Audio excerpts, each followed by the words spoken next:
que tu savais que selon l'endroit où on vit, on ne mange pas le même dessert à Noël? Et moi qui pensais que tout le monde mangeait de la bûche. Coucou, moi, c'est Lila. Bienvenue sur Lila raconte. Sur cette chaîne, on découvre, on apprend et on s'amuse ensemble. Avant de commencer, si tu veux continuer à découvrir plein de choses avec moi, demande à tes parents de s'abonner à la chaîne. Installe-toi bien, c'est parti. Aujourd'hui, avec maman, je t'emmène faire un petit tour du monde des desserts de Noël. Nos yeux vont se régaler. Alors ça, c'est bien possible. Mais tout d'abord, bonjour à vous tous, parents et enfants. En effet, les desserts de Noël racontent très souvent une tradition d'un pays. Dis maman, on peut commencer par la France? Si tu veux, mais tu sais déjà que nous mangeons la bûche de Noël pour dessert. Par contre, est-ce que tu sais pourquoi on l'appelle comme ça? Tout simplement car elle ressemble à une bûche de bois. Mais pourquoi une bûche? C'est bizarre pour un gâteau, tu ne trouves pas? Eh bien, à l'époque, on brûlait de vraies bûches de bois pour porter chance pendant l'hiver. On peut dire qu'on a gardé cette tradition, mais en version gâteau. Ah oui, d'accord, je comprends mieux. Et que mange-t-on en Espagne? En Espagne, pour le dessert, on mange très souvent le turrón. C'est un nougat à base de miel et d'amandes. On le coupe en morceaux et tout le monde en prend un bout. C'est un symbole de partage. J'adore cette idée. Et en plus, j'adore le nougat.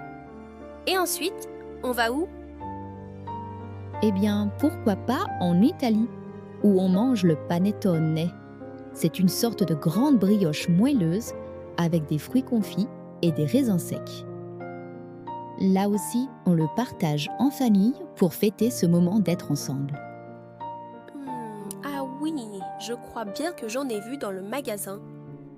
Certainement, on peut en trouver un peu partout au moment des fêtes. Et tu as peut-être pu apercevoir aussi le Stollen allemand. C'est un pain sucré avec des fruits confits et des amandes recouverts de sucre glace. En Allemagne, on l'offre souvent pour souhaiter de bonnes fêtes. Le sucre glace, comme sur les gaufres. Petite gourmande.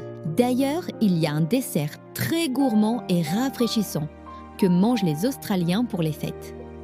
Mais oui, les Australiens! On a vu qu'ils célébraient Noël pendant les vacances d'été et que la tradition était de manger un bon barbecue. Tu as bien suivi, c'est ça. Et en dessert, ils mangent une pavlova, un dessert à base de meringue, de chantilly et de fruits frais. C'est vraiment très bon. J'ai vraiment envie de goûter. Je vais rêver de dessert cette nuit, je pense. Encore un dernier, s'il te plaît. D'accord, alors, voyons.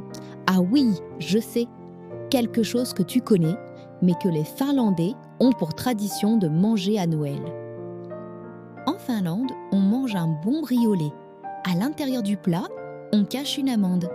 Et selon la tradition, celui qui trouvera l'amande aura de la chance pour toute l'année à venir. Tiens, c'est plutôt rigolo.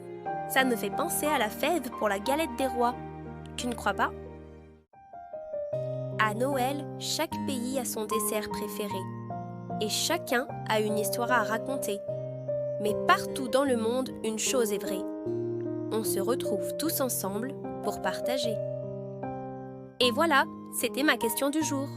Dites-moi en commentaire quel dessert vous a donné le plus envie. Pour continuer à apprendre ensemble, pensez à vous abonner et à laisser un petit pouce. Un geste qui m'aide à avancer. On se retrouve vendredi pour un quiz en famille.